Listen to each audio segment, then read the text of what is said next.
really intrigues me is this idea, and I heard it many, many years ago. I'm not even sure of the original source where I heard it, but it goes like this. When you change the way you look at things, the things you look at change. Albert Einstein once observed that you have the most fundamental and major decision that you have to make in your life is this. Do I live in a friendly or a hostile universe?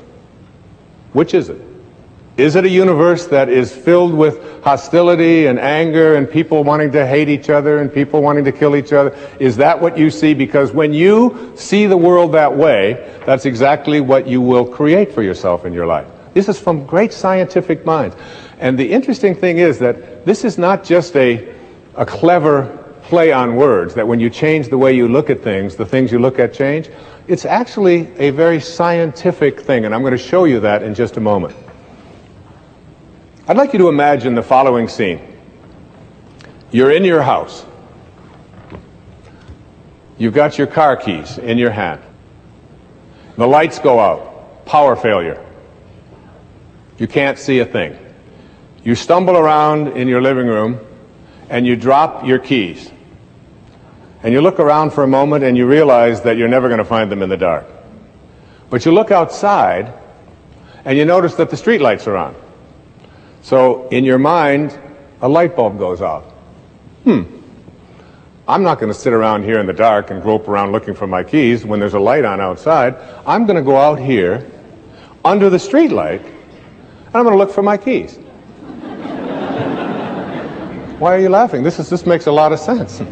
So you're out here and you're groping around and you're looking for your keys and you're looking and looking, and your neighbor comes along and says, "What happened, Wayne?" "Well, I dropped my keys." "Oh, I'll help you look for them." And the two of us are now down here looking for our keys. And looking, finally he says to me, "Excuse me, but where did you drop your keys?" "Well, I dropped them in the house." He said, "You mean to tell me that you dropped your keys in the house and you're looking for them out here in the street light? Doesn't make any sense." And I said, "Well, it doesn't make any sense to grope around in the dark when there's light out here." Now you laugh and you think how silly that is, but isn't that exactly what we do when we have a problem, a difficulty, a struggle that is located inside and we're looking for the solution outside?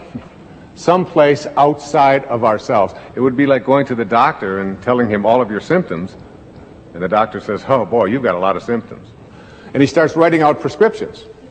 You need a prescription for this symptom, you need a prescription for that symptom, and finally he gets this 4 or 5, and you go to walk out, and you say, "Well, I'd like my prescriptions." He said, No, I'll give this one to your mother-in-law, and I'll give this one to your neighbor, and I'll give this one to your daughter, and I'll give this one to your father.